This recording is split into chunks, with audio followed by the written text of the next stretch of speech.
Cek cek. Bismillahirrahmanirrahim. Assalamualaikum warahmatullahi wabarakatuh. Alhamdulillah hamdan katsiran thayyiban mubarakan fih kama yuhibbu rabbuna wa yarda. Wassalatu wassalamu ala nabiyyina Muhammadin wa ala alihi wa sahbihi ajmain, amma ba'd. Jamaah rahimakumullah, alhamdulillah kita bersyukur kepada Allah Subhanahu wa taala atas segala nikmat dan karunia yang Allah berikan kepada kita semua, baik berupa nikmat iman, nikmat Islam, nikmat sehat walafiat, yang mana dengan semua nikmat tersebut di pagi hari yang berbahagia ini kita bertemu kembali untuk melanjutkan pengajian rutin kita. Semoga salawat dan salam tercurah kepada Nabi besar Nabi Muhammad sallallahu alaihi wasallam, kepada keluarganya, kepada para sahabatnya dan kepada umatnya hingga di akhir hari nanti. Kita lanjutkan masih di bab salat. Kita masuk pembahasan mata yakunu mudrikan lil waqt, ya. Kapan seseorang masih dianggap mendapatkan waktu sholat, ya. Kapan seseorang masih dianggap mendapatkan waktu sholat, ya. Dalil yang pertama, an Abi Hurairah radhiyallahu taala anhu, dari Abu Hurairah radhiyallahu taala anhu, anna Rasulullah sallallahu alaihi wasallam qala, bahwasanya Rasulullah sallallahu alaihi wasallam bersabda, man adraka minas subhi raka'atan, barang siapa yang mendapatkan salat subuh raka'atan, satu rakaat. Barang siapa yang mendapatkan salat subuh satu rakaat, qabla an tatlu'u syamsu, ya, sebelum terbitnya matahari.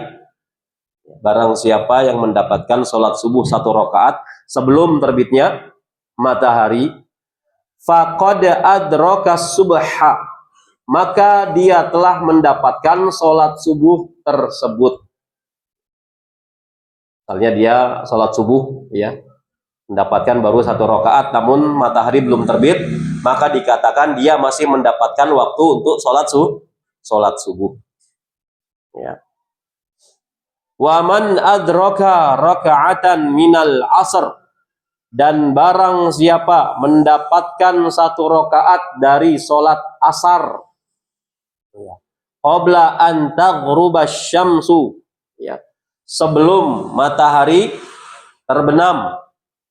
Sebelum matahari terbenam, faqad adrakal asr, maka dia telah mendapatkan sholat asar, ya. Ini mendapatkan, ya, seseorang masih mendapatkan waktu sholat, ya. Sebagai contohnya dalil dari Abu Hurairah, barang siapa yang mengerjakan sholat subuh satu rakaat sebelum matahari terbit, maka dia telah mendapatkan sholat subuh, ya. Dan barang siapa yang mendapatkan satu rakaat sebelum matahari terbenam, ya, maka dikatakan dia telah mendapatkan sholat asar, ya. Walaisa hadzal hukmu khassan bisubhi wal asar, ya. Ya, hukum ini, ya, bukan khusus untuk sholat subuh dan sholat asar saja, ya. Wa innama huwa amun fi kulli shalah, ya. Namun hukum ini mencakup keumuman untuk semua sholat yang 5 waktu, ya. Jadi ini kasusnya bukan hanya subuh dan asar saja. Ini juga dalil ini mencakup keumuman, ya. Baik sholat zuhur, ya.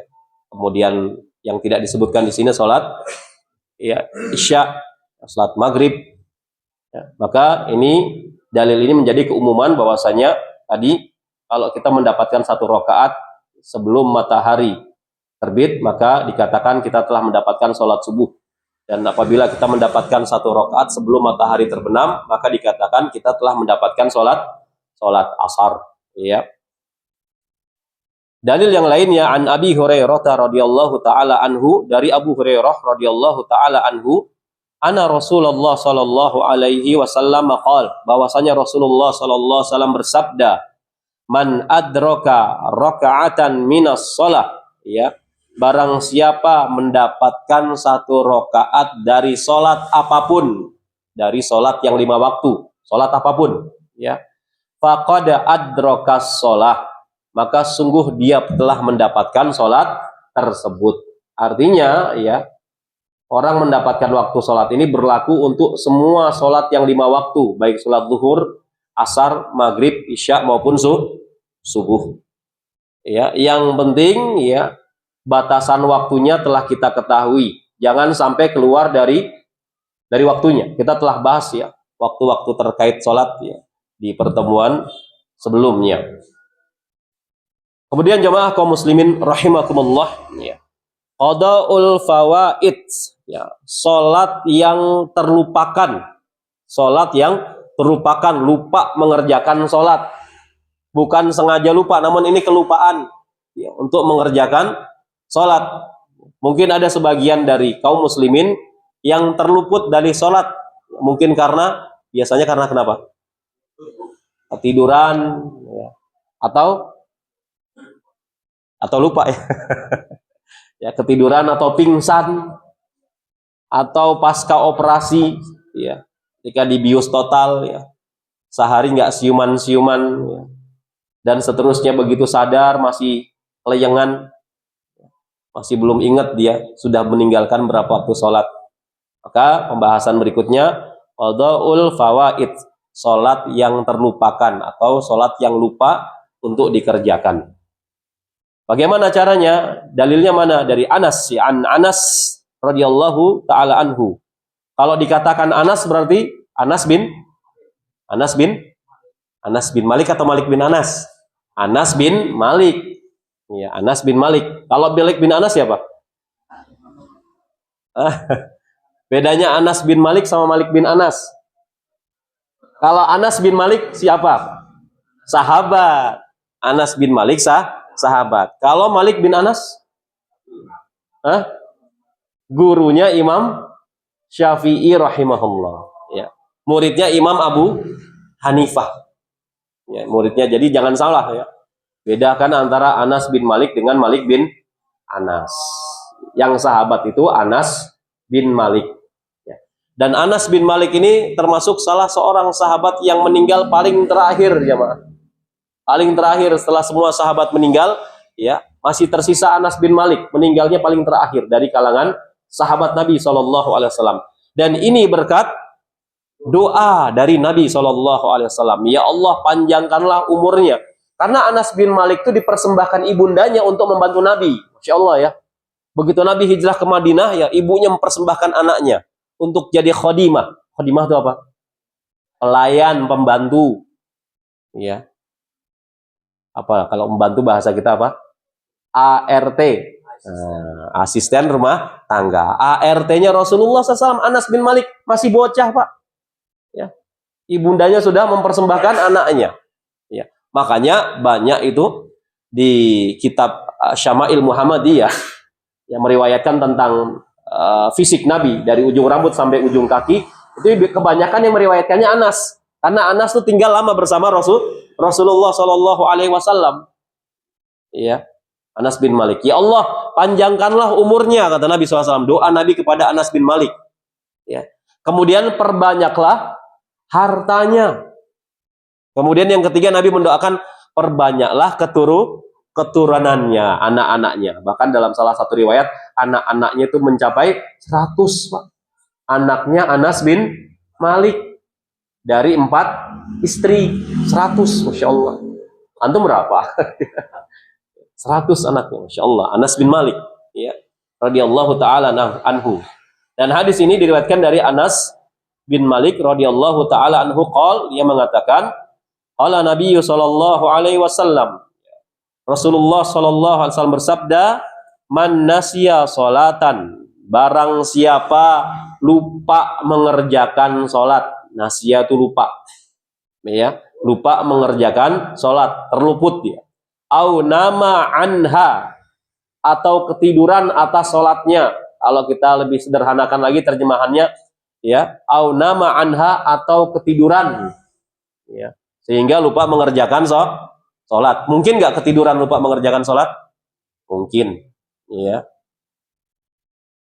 Fakaffaratuha, ya, maka kafarotnya, barang siapa yang lupa mengerjakan sholat atau ketiduran, kafarotnya adalah an yusolliyaha idza dzakaraha, ya. Maka dia mengerjakan sholat tersebut ketika ingat. Maka dia mengerjakan sholat tersebut ketika ingat, itu kafaratnya. Ya. Makanya ketika kita lupa, ya, mengerjakan sholat, biasanya yang terlupa itu sholat apa, Pak? Sholat duhur, ya. Sholat duhur mungkin karena ketiduran. Ya. Tidurnya jam berapa? Jam 11. Maksud hati ingin, ya, qailullah. Ya. Maksud hati ingin qailullah, apa daya keterusan bangun-bangun jam 4. Ya, saking capeknya mungkin, ya. Kerjanya masuk shift malam, ya. Baru sempat tidur jam 11 siang. Pagi-pagi mata dipejemin nggak bisa-bisa. Jam 11 baru tidur, bangun-bangun jam 4. Ya. Berarti dia meninggalkan berapa sholat? Lupa mengerjakan berapa sholat? 2, ya. Zuhur sama asar di awal waktu. Ya. Begitu dia bangun, teringat, maka kafaratnya mengerjakan sholat apa dulu? Bangun nih. Ya. Ingetin sama anaknya, Pak. Ini udah jam 4 lewat. Ya. Bapak kelewat sholat zuhur sama sholat asar tadi sudah kelewat. Ya. Maka ketika bangun, dia teringat. Maka yang dikerjakan sholat apa dulu, jemaah? Sholat zuhur terlebih dahulu. 4 rakaat, ya. Kemudian setelah salam dia berdiri kembali mengerjakan sholat asar 4 rakaat, ya. Jadi itu kafaratnya, mengerjakannya ketika ingat. Begitu juga pasca operasi, ya, dibius total, ya, baru siuman itu 2 hari pasca operasi. 2 hari pasca operasi. Berarti meninggalkan berapa waktu sholat? 10 kan, ya. 2 hari nggak bangun-bangun siuman. Ketika itu dia siumannya, ya, siumannya itu di waktu zuhur jam 1 siang baru siuman. Ya. Kira-kira gimana, Pak? Sholatnya, ya, diqadha atau tidak usah? Hah? Para ulama khilaf, ya. Kalau masih bisa diperhitungkan hitungan jumlah yang ditinggalkan, maka diqadha, ya. Sebagaimana pendapatnya para ulama mutaqaddimin, ulama terdahulu. Cara mengqadhanya bagaimana? Ya. Maka sholat sesuai dengan tartibnya. Ya. Dia sholat zuhur dulu, ya. Kemudian setelah salam sholat lagi, sholat zuhur lagi. Ya. Berapa kali? Berapa kali, Pak? Kan hari ketiga siumannya. Berarti tiga kali. Ya, pertama, ya, untuk qadha di 2 hari yang lalu, salam, kemudian sholat zuhur lagi untuk mengqadha hari kemarin, ya. Kemudian sholat lagi untuk sholat zuhur hari ini, ya, hari ini. Begitu juga sholat asar dan seterusnya. Itu kafaratnya, itu mengerjakan sholat ketika ingat, ya. Kecuali jumlah sholat yang ditinggalkannya sudah sangat banyak, ya. 5 tahun berturut-turut sengaja meninggalkan sholat karena malas dan sebagainya, ya. Sholatnya paling hanya sholat Jumat, itu juga karena nggak enak sama teman kantor, sama mertua dan sebagainya, ya. Kemudian dapat hidayah, dia hijrah, ya. Kemudian dia hitung-hitung sholat 5 tahun sengaja saya tinggalkan, ya. Dikali 5 tahun, wah, jumlahnya banyak, ya. Maka para ulama di sini juga khilaf, ya. Para ulama mutaqaddimin tetap diqadha, kalau mutaqaddimin, ya, para ulama terdahulu. Namun para ulama mutaakhirin seperti Syekh Fauzan dan sebagainya mengatakan cukup bertobat dengan taubatan nasuha, karena jumlah bilangan sholatnya sudah banyak sekali, ya. Antum pilih mana, qadha apa taubat? Taubatan nasuha, beres gitu, ya. Jangan diulangin lagi, ya. Baik, kemudian berikutnya, hal yaqdi man taraka sholata amdan hatta kharaja waktuha, ya. Apakah orang yang sengaja meninggalkan sholat hingga habis batas waktunya boleh mengqadhanya? Ini ada orang, ya, sengaja mundur-mundurin waktu sholat, diundur sengaja sampai habis waktunya, ujuk-ujuk dia mau kok qadha, ya. Playing victim namanya. Dia ngundur-ngundur waktu sholat sampai habis waktunya, tiba-tiba setelah habis waktunya mau kok qadha. Ya, ngakal-ngakalin. Ya. Boleh atau tidak? Nah, maka di sini kita lihat perkataan para ulama, di antaranya qala Ibnu Hazm rahimahullah fil Muhalla, ya. Ibnu Hazm rahimahullah berkata dalam kitabnya Al Muhalla, ya, innallaha ta'ala ja'ala likulli sholati fardin waqtan mahdudat tarafain, ya. Sesungguhnya Allah Subhanahu wa taala, ya, menjadikan setiap sholat yang 5 waktu itu diapit oleh waktu permulaan dan waktu penghabisan. Jadi ada awal waktu, ada akhir waktu, ya. Jadi Allah memberikan batasan-batasan. Yadkhulu fi hinin mahdudin, ya. Masuk waktu sholat ketika ditentukan oleh syariat. Zuhur waktunya kapan, asar waktunya kapan, ya, masuknya. Begitu juga maghrib, isya, dan subuh, ya. Wa yabtulu fi waqtin mahdud, dan akan batal, ya, di waktu juga yang telah ditetapkan oleh syariat. Kalau dikerjakan sholat tersebut di luar waktunya, maka yabtilu, dia akan batal sholat tersebut, ya. Fala farqa baina man shallaha qabla waqtiha wa baina man shallaha ba'da waqtiha, ya. Tidak ada bedanya, ya, antara orang yang sholat sebelum waktunya. Ini ada sebagian masjid, muadzinnya saking semangatnya, adzannya sebelum waktunya, ada tuh. Ada, ya, sebagian masjid saking semangatnya muadzinnya, ya, adzan sebelum masuk waktu sholat. Ini nggak boleh, Pak. Ya. Beda semenit atau 2 menit saja tidak boleh, ya. Nggak sah nanti. Apalagi mengerjakan sholat sebelum masuk waktunya, ya, karena mau pergi cepat-cepat, ya, harusnya zuhur jam 12:05, dia kerjakan jam 12, ya, karena cepat-cepat ingin safar pergi, ya. Nah, ini nggak sah, batal, karena waktu sholat itu masuk waktunya dan akhir waktunya sudah ditetapkan oleh syariat, ya. Apalagi diundur-undur dengan sengaja sampai keluar waktunya, kemudian diqadha, ya nggak boleh, ya. Jadi bukan buat mainan sholat nih. Ada aturan dari syariat. Jadi tidak ada bedanya barang siapa yang sholat sebelum masuk waktu sholat, wa baina man shallaha ba'da waqtiha, ya. Dan juga orang yang mengerjakan sholat ba'da waqtiha, setelah keluar waktunya, ya.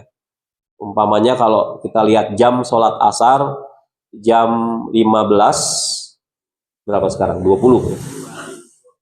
15:20, ya. Ini orang gara-gara diundur-undur, ya, dia baru sholat jam 15:30,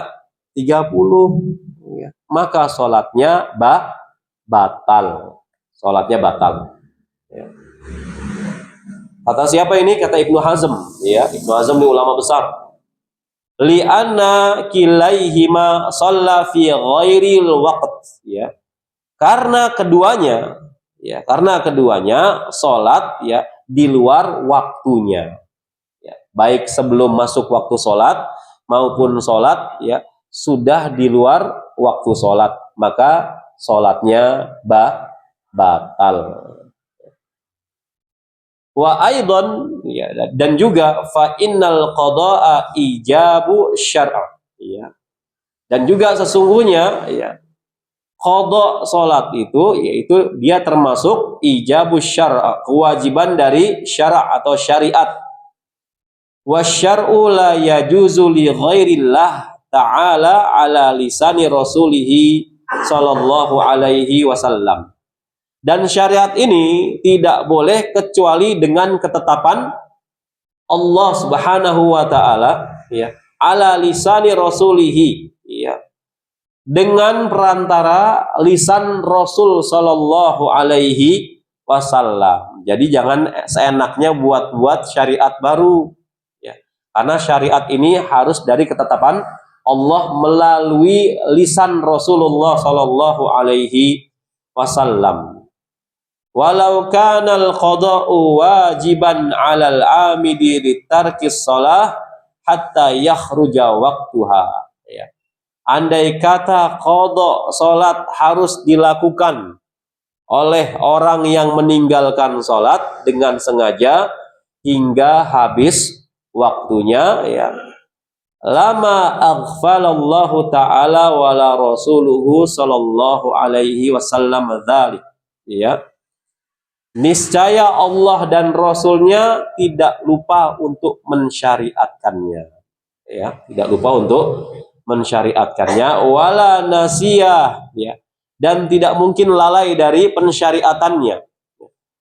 Kemudian la ta'ammada i'natana bitarki bayanihi, dan mustahil Allah Subhanahu wa taala menyulitkan kita dengan tidak menerangkannya, ya.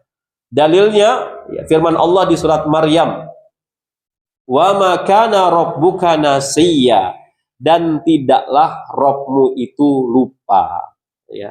Jadi semuanya sudah diterangkan oleh Allah dan Rasulnya, ya. Jadi nggak boleh tuh kalau ada orang-orang, ya, yang dia sengaja meninggalkan sholat sampai keluar waktunya dengan sengaja, kemudian tiba-tiba ingin mengkodoknya. Sama aja seperti antum tadi, ya, kata Ibnu Hazm, ya, melakukan sholat, ya, sebelum masuk waktunya atau melakukan sholat di luar waktunya, ya sholatnya batal. Ini perumpamaan yang sama dari Ibnu Hazm di kitabnya Al-Muhalla. Dan Allah pasti telah menetapkan semua syariat, tidak ada yang terluput. Telah Allah dan Rasulnya jelaskan dari Al-Quran dan As-Sunnah. Wa kullu syari'atin lam ya'ti bihal Qur'anu wa sunnah fahiya batil, ya. Dan setiap dan semua ibadah yang tidak didukung oleh dalil dari Al-Quran dan As-Sunnah, setiap perkara ibadah yang tidak didukung oleh dalil dari Al-Quran dan As-Sunnah fahiya batil, maka dia adalah batil, ya. Maka tidak boleh kita mengakal-akali syariat atau membuat syariat baru. Bahkan Imam Malik mengatakan, manistahsana faqad syara'ah, barang siapa yang menganggap baik suatu perbuatan, ketahuilah dia telah membuat syariat baru. Saya ulangi, manistahsana faqad syara'ah, barang siapa yang menganggap baik suatu perbuatan, menurut saya baik ini, ya, ketahuilah dia telah membuat syariat baru. Kenapa? Karena perbuatan baik semua telah ditetapkan oleh syariat. Tiba-tiba ujuk-ujuk ada orang menetapkan ini baik kok, ya. Menurut saya sholat, ya, di luar waktunya baik, ya. Saya kan kodok sholat, meskipun saya sengaja mengulur-ulur waktunya sampai keluar waktunya, saya kan tetap kodok sholat. Ini kan baik. Ingat, ya, semua perbuatan baik telah diterangkan oleh Allah dan Rasulnya melalui syariat, yaitu Al-Quran dan As-Sunnah. Maka jangan sekali-kali kita menganggap baik perbuatan, ya, kecuali perbuatan tersebut telah ditetapkan oleh Allah dan Rasulnya, didukung dalil dari Al-Quran dan As-Sunnah. Kan sekarang orang banyak, ya, Mas, kenapa melakukan demikian? Baik kok ini. Ya, ini kan kita kumpul-kumpul sekalian sedekah, ya, di acara ulang tahun kematian. Ya, baik Ustadz, orang baca Quran isinya kok di hari keberapa? Ke-7, ya. Baca Quran baik nggak? Digituin. Baik, kan, gitu, ya. Ya. Terus sedekah, ngasih makanan baik tidak? Oh, baik. Nah, baik kan. Namun ingat, semua perbuatan baik itu telah diterapkan oleh syariat. Dicek dulu, ada nggak perbuatan baik yang ente maksud seperti ini, ada tidak? Ya. Oh, ternyata perbuatan baik seperti ini tidak didukung oleh dalil dari Al-Quran dan As-Sunnah. Maka benarlah perkataan Imam Malik, manistahsana faqad syara'ah, barang siapa yang menganggap baik suatu perbuatan, ketahuilah dia telah membuat syariat baru, ya. Jadi jangan sedikit-dikit, ini perbuatannya baik. Tapi kan kamu nyolong, ya iya nyolong, tapi kan hasilnya saya sedekahin. Sedekah baik tidak? Baik. Wah, ini repot kalau seperti ini. Seperti apa? Robin Hood. Sedekah tapi dari hasil nyuri, ya, nyuri. Sampai ada anekdot anaknya Pak Kiai ikut judi. Ini anekdot ya. Kemudian ditanya sama ayahnya Kiai, dia pulang. Dari mana kamu? Judi Pak. Ya. Astagfirullahaladzim, itu haram. Terus gimana hasilnya? Menang apa kalah? Menang, alhamdulillah, kata Pak Kiai. Ini anekdot. Ya.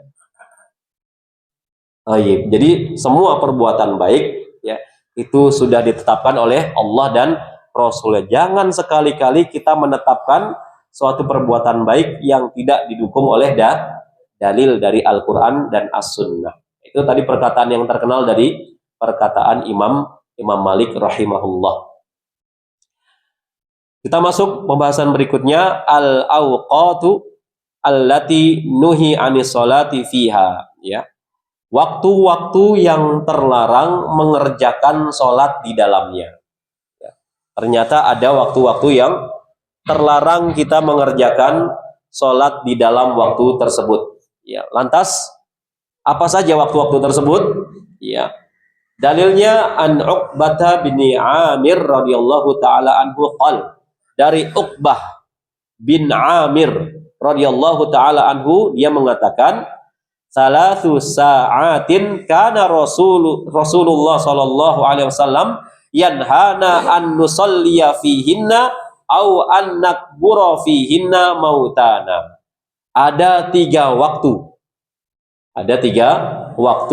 yang mana Rasulullah sallallahu alaihi wasallam melarang kami untuk sholat di tiga waktu tersebut dan melarang kami untuk menguburkan jenazah ya di tiga waktu tersebut.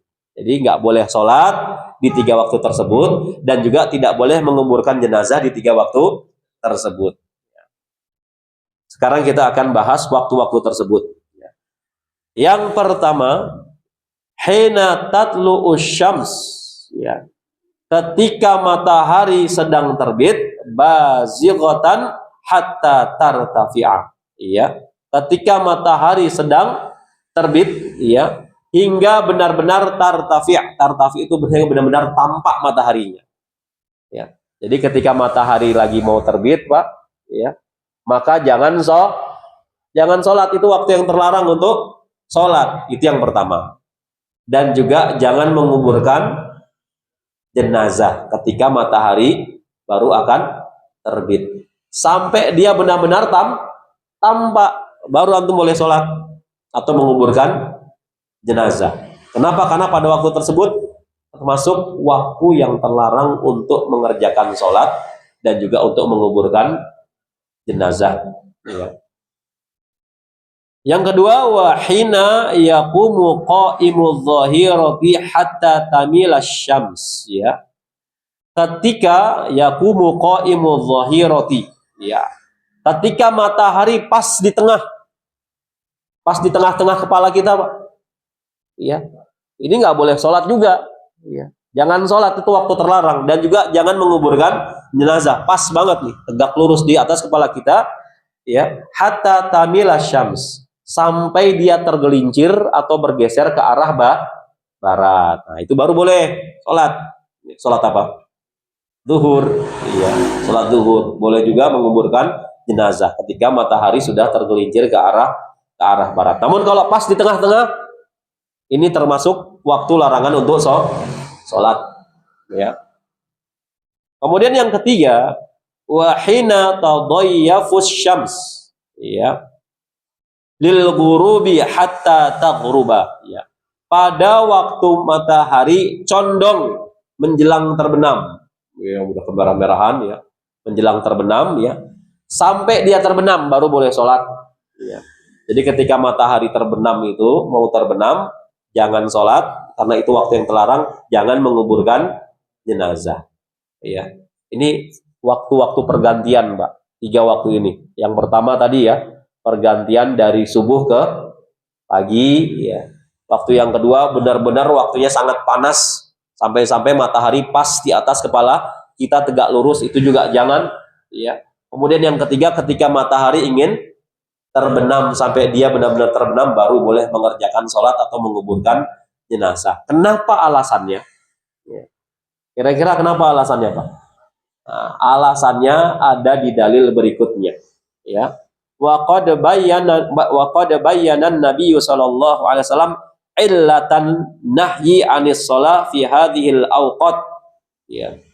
Nah, di sini Rasulullah sallallahu alaihi wasallam menjelaskan illah itu alasan. Rasulullah sallallahu alaihi wasallam menjelaskan alasan kenapa dilarang sholat, ya, di waktu-waktu tersebut atau pada 3 waktu tersebut, serta mengapa juga dilarang menguburkan jenazah di 3 waktu tersebut. Nah, alasannya, ya, dalil dari li Amri ibnu Absah, ya, dari Amru ibnu Absah. Sholli sholata subh, ya. Nabi SAW, ya, salat subuhlah kalian. Salat subuhlah kalian. Tsumma aksir anis sholah. Setelah itu jangan sholat lagi. Ya. Salat subuhlah kalian, setelah itu jangan sholat lagi. Ya. Hatta tatlu'u syams hatta tartafi. Ya. Sampai matahari terbit dan meninggi. Ya. Jangan sholat, ya, sampai matahari terbit dan meninggi. Kalau baru terbit jangan sholat, ya.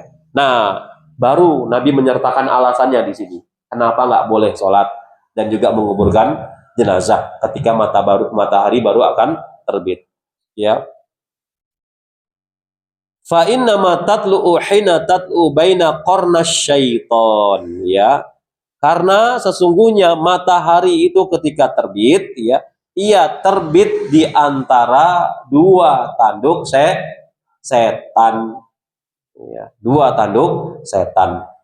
Maka itu alasannya kenapa kita dilarang untuk mengerjakan sholat ketika matahari baru akan terbit sampai dia meninggi. Dia meninggi baru boleh sholat. Baru boleh sholat. Meninggi maksudnya di sini sudah benar-benar terbit. Tadi alasannya kenapa? Karena ketika itu terbit juga 2 tanduk setan. 2 tanduk setan. Ya, setan bertebaran di mana-mana. Ya. Dan tanduk di sini menunjukkan, ya, sebagian setan itu, ya, bagian jin itu memiliki tanduk. Ya, memiliki tanduk. Ya. Dan jin itu, ya, jin itu sebenarnya tunduk dengan manusia. Apalagi kalau manusia tersebut membaca Al-Quran. Karena Rasulullah SAW pernah mendakwahkan jin dengan Al-Quranul Karim. Maka Allah menurunkan surat yang namanya surat Al-Jin. Ya, Nabi pernah berdakwah dengan bangsa jin kepada bangsa jin, ya, di suatu tempat di Madinah. Sekarang tempat tersebut diabadikan menjadi sebuah masjid dan dinamakan sebagai Masjid Jin, ya, di Madinah situ, ya. Nabi baca Quran, jin nyimak. Ya. Jadi kalau manusia baca Quran, yang nyimak itu ada dari golongan jin sama golongan malaikat. Tapi cara nyimaknya beda, Pak. Cara nyimaknya beda. Antum baca Quran di rumah, ya, atau di dalam sholat, baik di dalam sholat maupun di luar sholat. Kalau malaikat, cara menyimaknya bagaimana? Dalam riwayat yang sahih, malaikat pertama menyimaknya dari belakang kita dulu. Di belakang kita dia dengerin malaikat tersebut, kemudian lama-lama muter ke depan, kemudian ke arah di depan mulut kita dia menaruh apa? Kata Nabi SAW, malaikat menaruh mulutnya di hadapan mulut pembaca Al-Quran. Masya Allah, ya. Jadi huruf-huruf yang kita baca dari Al-Quranul Karim masuk mulutnya malaikat. Makanya adabnya sebelum baca Quran hendaknya siwak. Ya, bayangin mosok habis makan jengkol pete, ya, kesian ya malaikat. Ya. Malaikat itu merasa tersakiti sebagaimana manusia tersakiti. Ya. Itu cara malaikat mendengarkan manusia membaca Al-Quran. Kalau jin, gimana caranya? Sebagaimana ketika Nabi mendakwahkan jin, Nabi baca Quran, sedang berdakwah, ya, jin mendengarkan, ada yang duduk di atas bukit, ya, duduk melipir senderan dan sebagainya. Ya. Jadi kalau kita baca Quran, ya, sholat, ya, insya Allah bacaan kita didengar oleh dua golongan, jin dan malaikat. Ya, makanya tuh kalau sholat tahajud sendiri, lagi baca Quran di dalam sholat, ya, waladdallin, tiba-tiba ada yang amin, ya, terusin apa? Bubar. Ya terusin lah, bismillah, nggak apa-apa, nggak jadi masalah. Karena sebagian jin juga ikut sholat berjamaah dengan manusia. Ya. Baik, kita lanjutkan. Wahina idzin yasjudulahal kuffar. Ini alasan yang kedua. Dan ketika itu juga yasjudulahal kuffar, ya. Ketika itu juga orang-orang kufar sujud kepada matahari. Ya. Jadi ya, yang pertama itu alasannya, ya, terbit juga pada saat itu dua tanduk syaitan ketika matahari baru terbit. Dan orang-orang kufar ketika itu sujud kepada matahari. Makanya jangan melakukan sholat ketika matahari baru terbit. Ya. Dua tanduk setan muncul, orang-orang kafir sujud kepada matahari. Maka itu alasan kenapa kita dilarang sholat ketika matahari baru akan terbit. Ya. Tsumma sholli, ya, kemudian sholatlah. Fa inna sholata mashhudah mahdurah, masya Allah, ya. Kemudian sholatlah di sini maksudnya sholat subuh, jemaah. Kenapa? Karena sholat subuh ini mashhudah, disaksikan oleh malaikat, ya, mahdurah, dan juga dihadiri oleh para malaikat. Ya. Berarti sholat, salah satu sholat di antara sholat-sholat 5 waktu yang disaksikan oleh malaikat dan dihadiri langsung oleh malaikat-malaikat Allah adalah sholat subuh, masya Allah. Berarti tadi itu Pak, ya, kita sama-sama sholat subuh, masya Allah, ya, alhamdulillah disaksikan oleh malaikat-malaikat Allah dan juga sekaligus dihadiri oleh malaikat-malaikat Allah Subhanahu wa Ta'ala. Ya. Maka ada yang unik, Syekh bin Baz itu diceritakan bahwa ketika buka majelis di Masjidil Haram, Syekh bin Baz, ya, rahimahullah, beliau selalu menyapa dua muridnya. Ya ma'syarul ins wal jin, wahai murid-muridku dari golongan, ya, jin dan manusia. Di sini artinya golongan jin juga bermajelis dengan manusia, ya, dia mengambil ilmu dari manusia. Nanti setelah saya pengajian pulang ke golongannya kemudian diajarkan, ya, tadi kita habis ngaji al-wajiz lu bab sholat gitu, ya, diajarin tuh anak-anaknya, istrinya, ya. Nah, itu Syekh bin Baz ketika buka majelis di Masjidil Haram. Ya. Jadi sholat subuh itu disaksikan dan dihadiri oleh malaikat-malaikat Allah Subhanahu wa Ta'ala. Hatta yastaqilla dhillu, ya. Sampai bayangan tombak pas, ya, sampai bayangan tombak itu pas dengan tombaknya, sampai dengan pas dengan benda aslinya, ya. Summa aksir anis sholah, maka jangan sholat. Maksudnya apa? Ketika matahari itu pas, ya, di atas kepala kita, kata Nabi SAW, jangan sholat dulu, jangan sholat dulu. Tsumma aqsir anis sholat, fa innahu hina idzin tusjaru jahannam. Nah, ini alasannya kenapa kita dilarang sholat ketika matahari pas dengan kepala kita, atau kalau kita taruh tombak, ya, bayangannya pas dengan benda aslinya. Alasannya kata Nabi SAW, ya, fa innahu hina idzin tusjaru jahannam. Sesungguhnya pada waktu tersebut api jahanam sedang dinyalakan. Ya. Ketika matahari pas dengan kepala kita di atas betul-betul tegak lurus. Ya, bayangan benda itu sama seperti benda aslinya bayangannya. Jangan sholat dulu. Kenapa? Karena jahanam, api jahanam sedang dinyalakan. Di pertemuan yang lalu, ya, hembusan api jahanam itu sampai ke bumi, dinyalakan, hembusannya sampai ke bumi. Rasa panas di siang hari yang kita rasakan itu dari hembusan jahanam, masya Allah. Bayangkan Pak, ya, betapa panasnya. Ya. Jarak nggak tahu jaraknya berapa miliar tahun, kita nggak tahu. Jahanam sama bumi kita nggak tahu. Tapi panasnya itu terasa sampai ke bumi ini di siang hari. Ya. Makanya ada adabnya doa, diajarkan oleh Rasulullah SAW, mengajarkan kita doa. Apabila merasakan hawa yang sangat panas, jadi hujan ada doanya, panas juga ada doanya. Doa ketika kita merasakan sangat panas di bumi ini, doanya apa Pak? Masih ingat nggak? Allahumma inni a'udzubika min adzabi jahannam.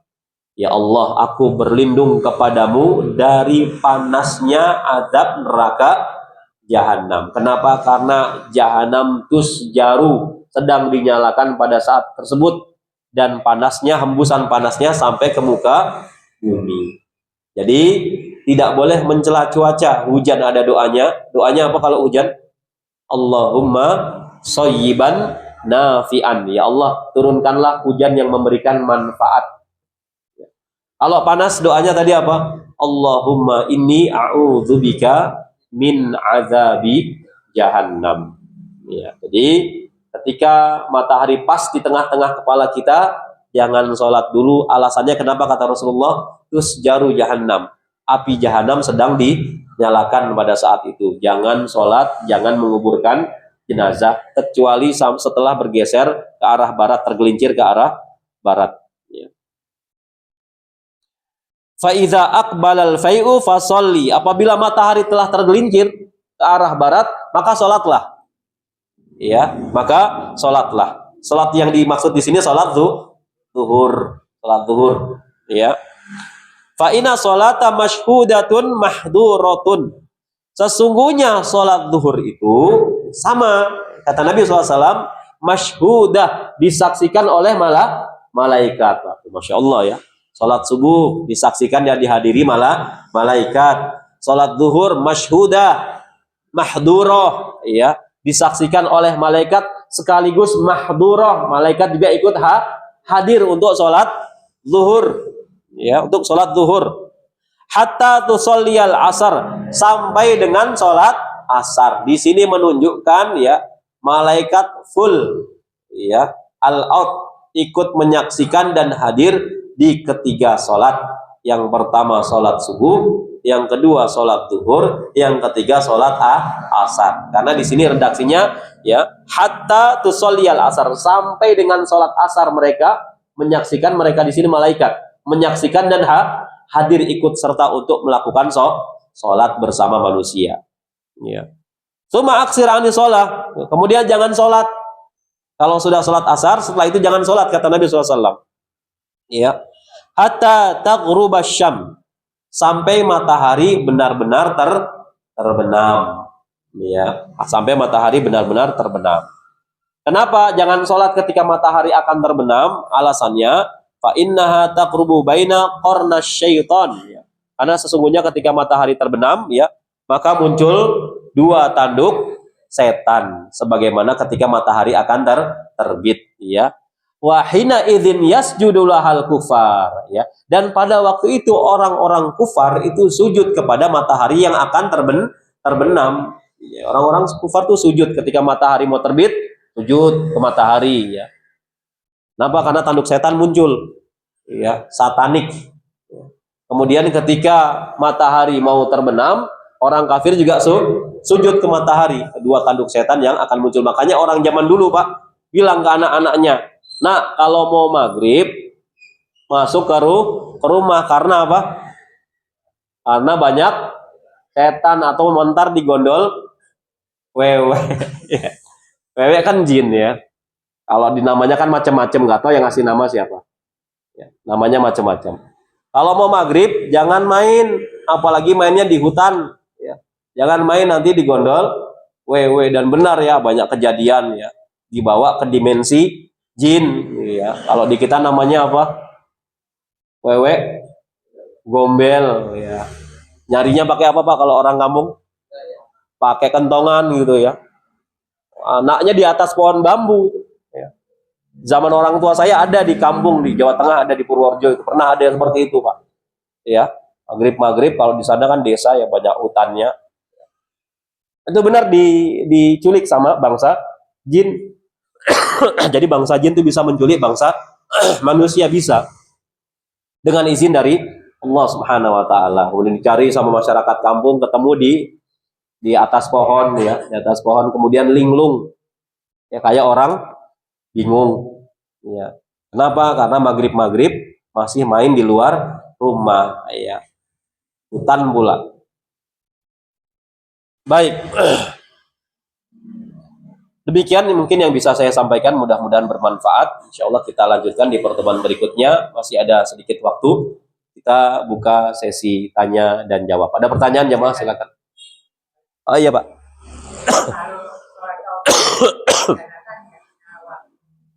Gimana sholat? Iya, baik. Bagaimana sholat taubat? Boleh tidak dikerjakan di waktu yang terlarang? Ya. Jadi para ulama tuh khilaf, ya. Itu sama sholat yang sholat yang dikerjakan karena ada sebab. Ya, sholat yang dikerjakan karena ada sebab. Seperti sholat tahiyatul masjid, seperti sholat sunnah wudhu, ya, dikerjakan karena ada sebab. Para ulama khilaf menjadi 3 pendapat, ya. Namun pendapat yang lebih kuat dari pendapat para ulama, ya, yakni boleh mengerjakan sholat sunnah mutlak, ya, yang karena ada sebabnya meskipun di waktu-waktu terlarang. Ya, meskipun di waktu-waktu terlarang. Nanti kita akan bahas, ya. Boleh sholat, ya, pengecualian, ya, di waktu-waktu terlarang boleh. Di antaranya nanti kita akan bahas di pertemuan berikutnya. Sholat sunnah mutlak di hari Jumat sebelum khotib naik mimbar. Itu boleh dikerjakan meskipun matahari pas di tengah-tengah kepala kita. Kita masuk masjid mau Jumatan, ya. Kemudian ada namanya sholat sunnah, ya, semampunya sampai dengan khotib naik mimbar, masuk kemudian naik mimbar baru selesai sholat sunnah. Nah, ini boleh dikerjakan meskipun di waktu-waktu terlarang, ya. Begitu juga di tempat, yaitu di Mekah Al-Mukarramah, ya, boleh juga sholat sunnah, ya, itu dikerjakan di waktu-waktu terlarang. Ini ada beberapa pengecualian, termasuk tadi sholat sunnah taubat. Begitu juga sholat sunnah tahiyatul masjid, ya. Kenapa? Karena dilakukan karena ada sebab. Ya. Wallahu a'lam bishawab. Untuk lebih detailnya kita akan bahas di pertemuan berikutnya, ya. Baik. Ada lagi, silakan Pak, ya.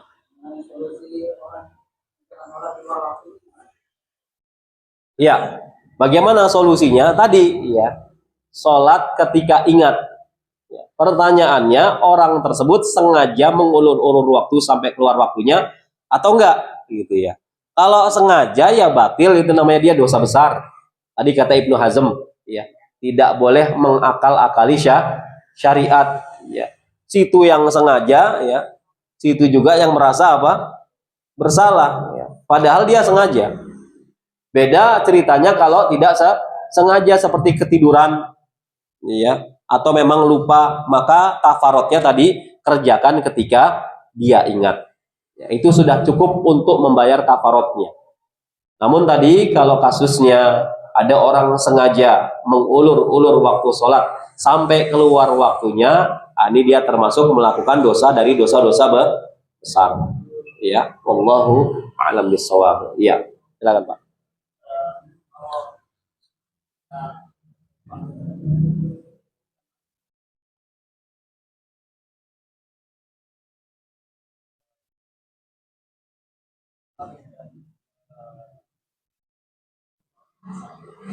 Lupa mengerjakan sholat zuhur dan asar.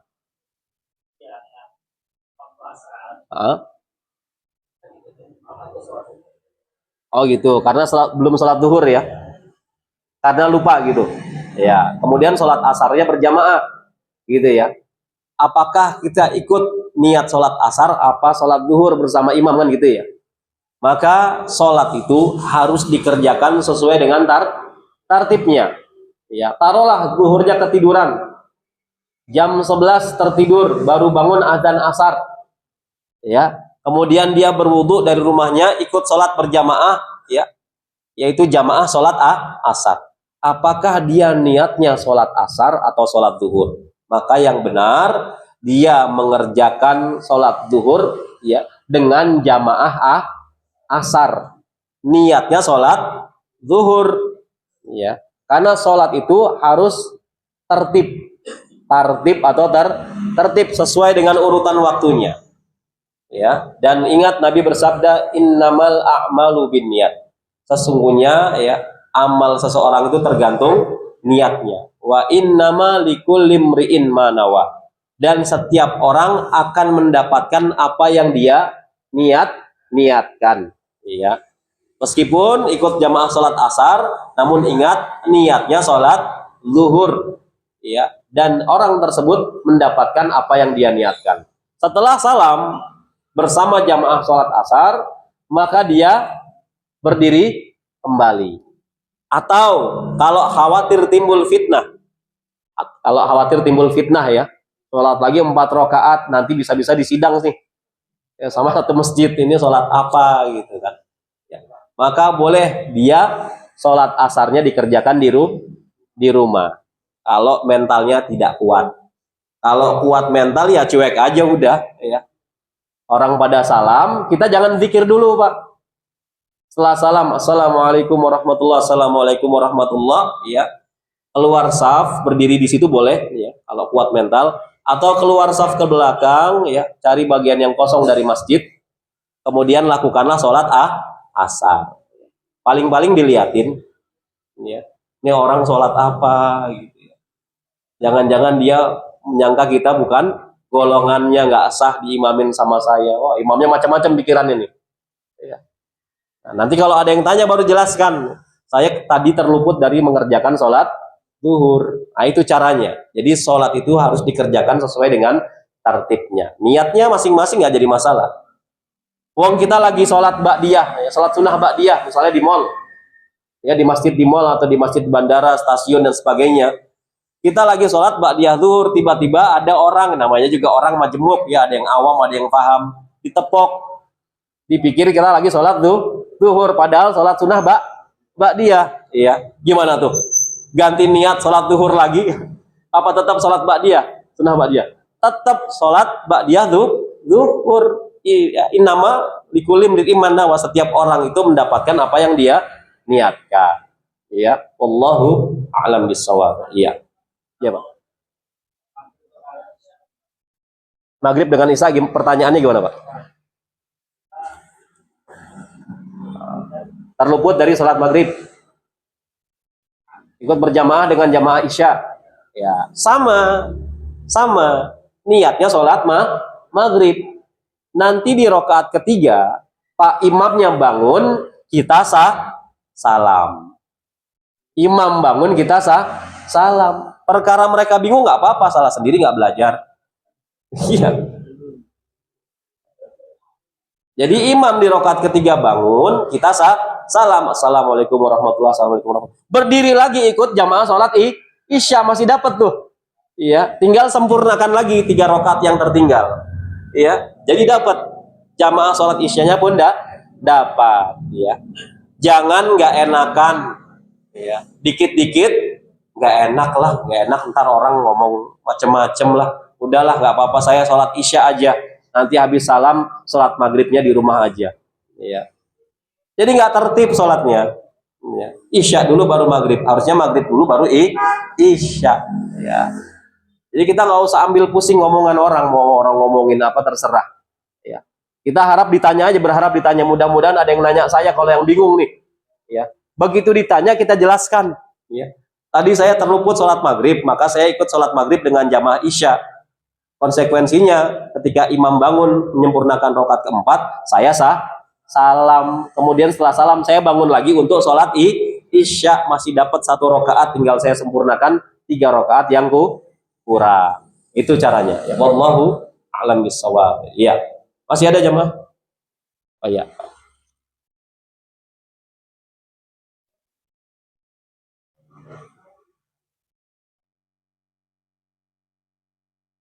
Ustadz, apa hukum sholat di ruangan yang ada foto-foto orang soleh? Seperti foto-foto kiai atau habib-habib. Bagaimana hukumnya? Ya. Baik, ini 2 hukum yang berbeda, ya. Kata Nabi SAW, bumi ini dijadikan untuk tempat sujud, ya. Boleh tidak sholat, ya, di dalam ruangan yang ada foto-fotonya? Ya, boleh dan sah sholat kita. Ya.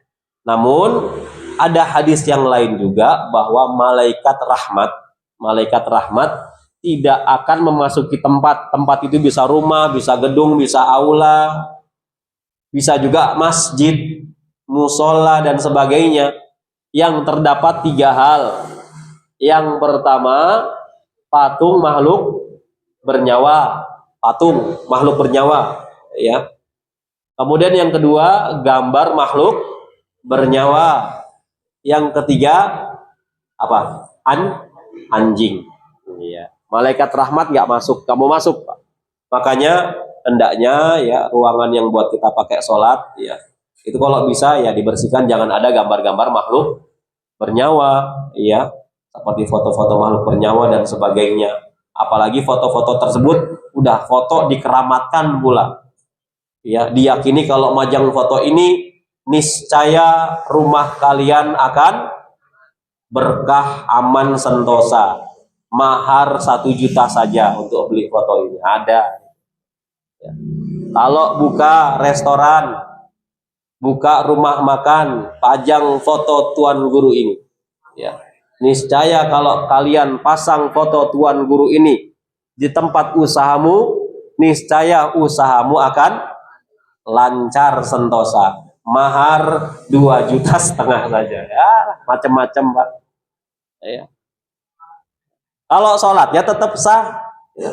Namun malaikat rahmat tidak mau masuk, nggak mau masuk rumah yang ada foto makhluk bernyawa, ya atau patung bernyawa atau anjing.